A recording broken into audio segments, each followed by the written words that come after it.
Selamat datang di channel Ye Chen Ping Mania. Penguasa Istana Naga Langit bab 4298 sampai bab 4300. Terima kasih kepada semuanya yang sudah like dan subscribe. Semoga selalu diberikan kesehatan dan kesuksesan. Setelah berteriak membangunkan Patriark Jiang, Jiang Yulian mengikuti Patriark Jiang dengan masalah di Chongjing yang menemukan pintunya. Mendengar saudara seniornya ini benar-benar datang ke rumahnya, alis Patriark Jiang langsung berkerut. Ekspresi wajahnya juga menjadi muram dan ada beberapa saat kepanikan di matanya. Melihat ini, Ochre yang kemudian berkata, ayah mertua, meskipun kakak laki-lakimu kejam, bagaimanapun juga kau adalah adik laki-lakinya, jadi dia tidak mungkin melakukan apapun padamu, kan? Kau tidak perlu terlalu khawatir. Hei, kau tidak tahu, orang ini pasti ada di sini untuk mencari masalah. Dulu, sekte darah dan tulang menganiaya makhluk hidup, menyebabkan banyak kultivator marah, jadi mereka bersatu untuk berperang melawannya, dan di antara mereka ada aku. Kami mengejar orang-orang sekte tulang darah sampai ke ujung jalan, dan pada akhirnya, orang-orang ini berhasil melarikan diri ke perbatasan dinasti Kekaisaran Xiao di wilayah barat. Begitulah cara kami menghindari peluru. Sekarang dia tiba-tiba datang menemuiku, dia pasti datang untuk membalas dendam, di mana ada kakak senior di matanya. Sepertinya pertarungan ini tidak dapat dihindari. Kalian kumpulkan semua murid terlebih dahulu. Jika kita benar-benar bergerak dan situasinya tidak tepat, kalian berdua lari. Semakin jauh semakin baik. Patriark Jiang memberi instruksi pada Okrian dan Jiang Yulian. Ayah, mereka hanya sedikit, tidak perlu takut dengan jumlah kami yang sebanyak ini. Jika kami ingin melarikan diri, kami akan melarikan diri bersama juga. Kami tidak akan pernah meninggalkanmu sendirian. Jiang Yulian menggelengkan kepalanya dan berkata, baiklah, kami tidak akan meninggalkan ayah mertua sendirian. Jika memang harus pergi, kami akan pergi bersama-sama. Ochre Yan pun melakukan hal yang sama. Di Chongjing itu berlari ke arahku. Kalau aku pergi, dia tidak akan pernah berhenti. Kalau aku tinggal, kalian akan punya kesempatan untuk kabur. Kata penguasa Jiang. Ayah mertua, mengapa aku tidak menghubungi Tuan Chen? Selama Tuan Chen datang, dia pasti punya cara untuk menghadapi sekte darah dan tulang ini. Ucap Ochre yang sambil hendak mengeluarkan slip giok transmisi suara untuk menghubungi Chen Ping. Tidak perlu, bahkan jika kita menghubungi Tuan Chen, dia masih harus menempuh perjalanan yang panjang. Saat dia tiba, di Chongjing pasti sudah melarikan diri. Sebentar lagi, kalian berdua akan melihat apa yang terjadi. Patriark Jiang selesai berbicara dan berjalan keluar ruangan untuk menemui di Chongjing itu. Ochre Yan dan Jiang Yulian mengikuti di belakang mereka, dan murid-murid sekte jiwa iblis lainnya juga berkumpul. Sebelum Patriark Jiang dan yang lainnya tiba di ruangan tempat di Chongjing sedang beristirahat, di Chongjing telah menyadarinya dan kemudian memimpin yang lain keluar. Kakak senior, sudah lama aku tidak bertemu denganmu, bukankah kamu baik-baik saja Di Chongjing menatap Patriark Jiang dan berkata sambil tersenyum kasar. Kakak senior, aku sekarang takut bahwa kekuatanmu adalah salah satu yang tertinggi di antara banyak kakak senior. Melihat kekuatan di Chongjing, Patriark Jiang semakin panik dalam hati. Dia hanya berada di tingkat ke-9 alam transisi, sedangkan lawannya sudah berada di puncak tingkat pertama alam Mahayana. Tidak ada cara untuk menutupi kesenjangan alam yang begitu besar dengan jumlah. Terlebih lagi, orang-orang yang dibawa di Chongjing juga semuanya berada di alam transisi, dan kekuatan mereka jauh lebih tinggi daripada pengikut sekte setan jiwa. Kakak senior, kamu tidak perlu memujiku seperti itu. Jika kamu tidak menyatukan orang banyak untuk memburuku saat itu, aku khawatir kekuatanku bahkan lebih tinggi dari sekarang. Hanya saja, setelah sekian tahun, kamu masih belum membuat banyak kemajuan. Kamu masih di alam penyeberangan. Kamu benar-benar mempermalukan tuan kami. Begitu Di Chongjing membuka mulutnya, dia langsung mengemukakan kejadian tahun itu. Dan Patriark Jiang tahu bahwa dia takut dia tidak akan dapat memperbaiki keadaan hari ini. Kakak senior, dulu ketika kita meninggalkan tuan kita, orang tua kita, dia berkata agar kita tidak membunuh orang tak bersalah tanpa pandang bulu. Meskipun kita adalah kultivator iblis, banyak orang yang berprasangka buruk kepada kita, bahkan berniat jahat kepada kita. Tetapi kita tidak boleh menyerah pada diri kita sendiri. Kita harus mendapatkan kembali martabat kultivator iblis sebelum kita bisa melakukannya. Kami mengikuti kultivator lain, hanya saja metode kultivasi kami berbeda, tidak ada perbedaan yang mendasar. Tapi kau menghisap darah orang dan menggerogoti tulang orang, kau sama saja dengan iblis. Aku tidak punya cara lain selain bertindak atas nama surga. Patriark Jiang hanya bisa menyuarakan kepahitannya. Jika Di Chongjing tidak melakukannya, Patriark Jiang tidak akan mampu menyatukan orang banyak untuk memburunya. Diamlah, kamu mengaku bertindak atas nama surga. Apakah kamu tahu apa itu jalan surga? Jangan berpura-pura berbelas kasih kepadaku. Bukankah kamu pernah membunuh seseorang atau menjarah sumber daya? Di tempat seperti alam surgawi, kau berbicara kepadaku tentang bertindak atas nama surga? Itu hanya lelucon. Apakah alam surgawi punya jalan surgawi? Tempat ini adalah neraka, neraka yang membuat orang-orang seperti kita saling membunuh. Sejujurnya, aku datang ke sini hari ini untuk membalas dendam masa lalu. Aku akan menggunakan darah dan tulangmu untuk meningkatkan kekuatanku. Di Chongjing juga berhenti berpura-pura dan meraung pada Patriark Jiang dengan kesal. Kakak senior, aku bisa menawarkan darah dan tulangku, asalkan kamu bersedia mengampuni kerumunan sekte iblis jiwaku. Patriark Jiang tahu bahwa jika perkelahian terjadi, dia takut sekte setan jiwa mereka akan hancur. Sekarang jika dia mengorbankan dirinya sendiri untuk menyelamatkan sekte jiwa iblis, dia sangat bersedia melakukannya. Ayah mertua, Patriark, Jiang Yulian, Ochreyan dan banyak pengikut sekte setan jiwa semuanya menatap Patriark Jiang dengan kaget. Semangat Patriark Jiang yang mengorbankan hidupnya demi orang lain membuat orang banyak sangat tersentuh. Kakak senior, karena kamu dan aku berasal dari divisi yang sama, seharusnya aku menyetujui permintaanmu.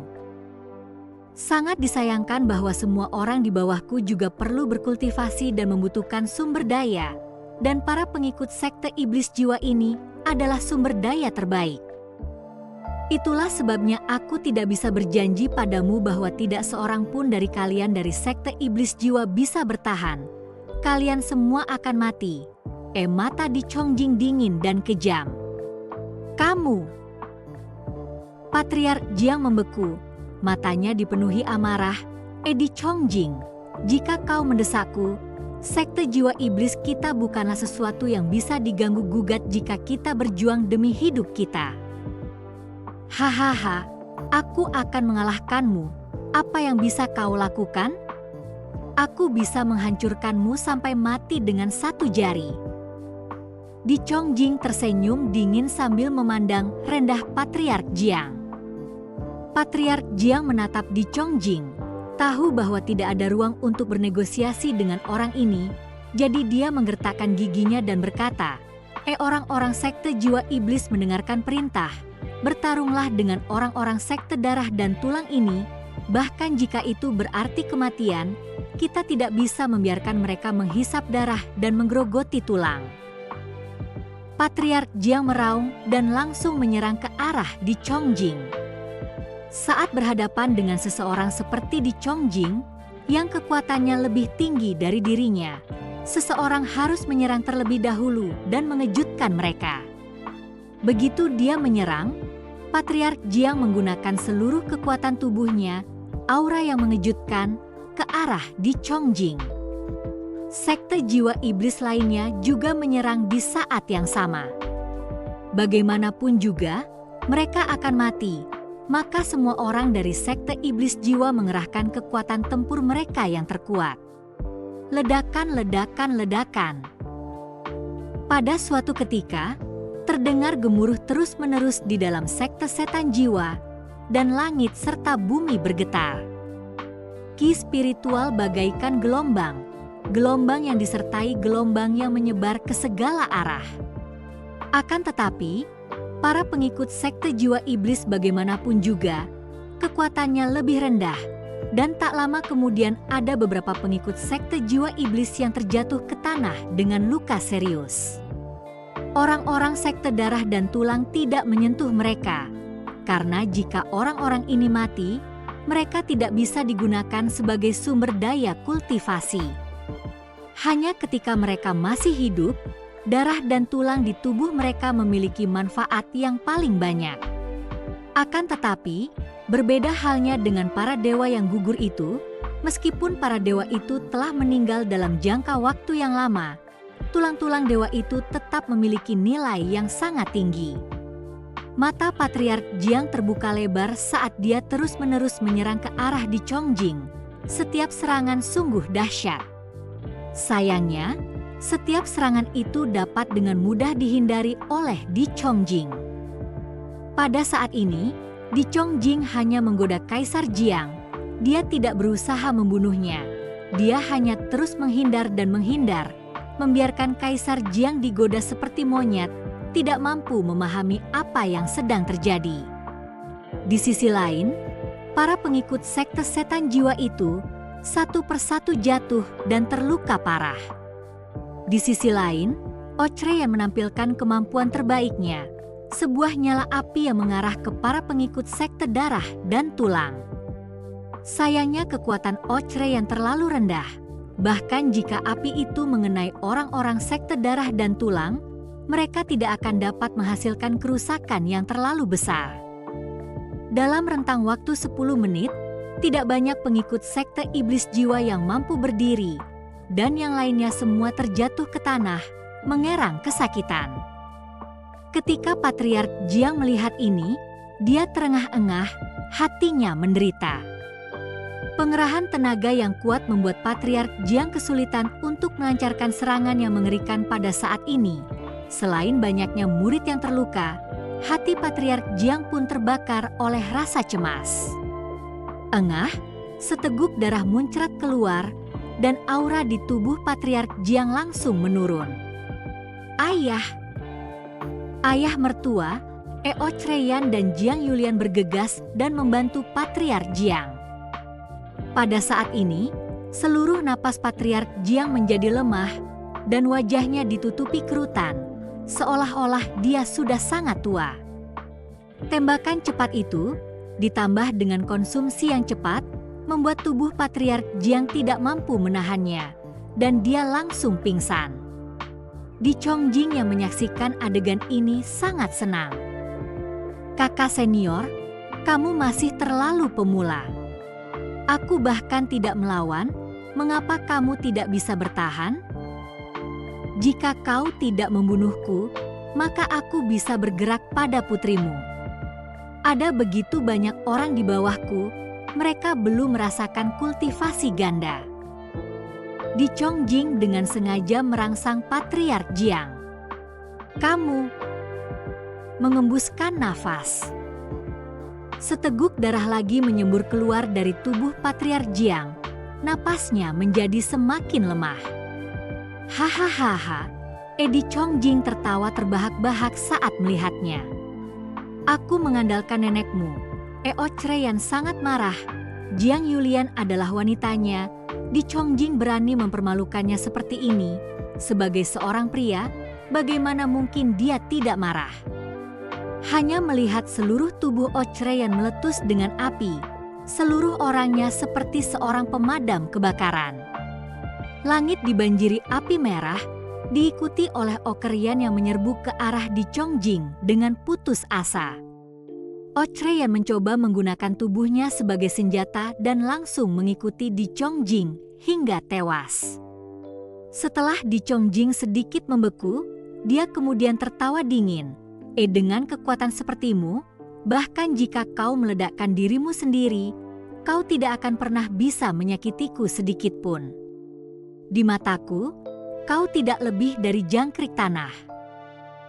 Hanya melihat Di Chongjing melambaikan tangannya yang besar, kabut darah menyebar, langsung membungkus Chreyan. Api di tubuh Amazing langsung padam. Kemudian seolah-olah dia menabrak dinding. Seluruh tubuhnya terlempar mundur dan jatuh dengan keras di kaki Jiang Yulian. Chreyan, Jiang Yulian ingin membantu, tetapi mencoba beberapa kali tetapi tidak berhasil. Chreyan terluka parah. Lagi pula, Di Chongjing adalah seorang ahli alam Mahayana, akan mudah baginya untuk berhadapan dengan Chreyan. Yulian, maafkan aku tidak mampu melindungimu. Chreyan dipenuhi rasa bersalah. Sebagai seorang pria, tidak memiliki kemampuan untuk melindungi wanitanya adalah tanda paling tidak kompeten dari semuanya.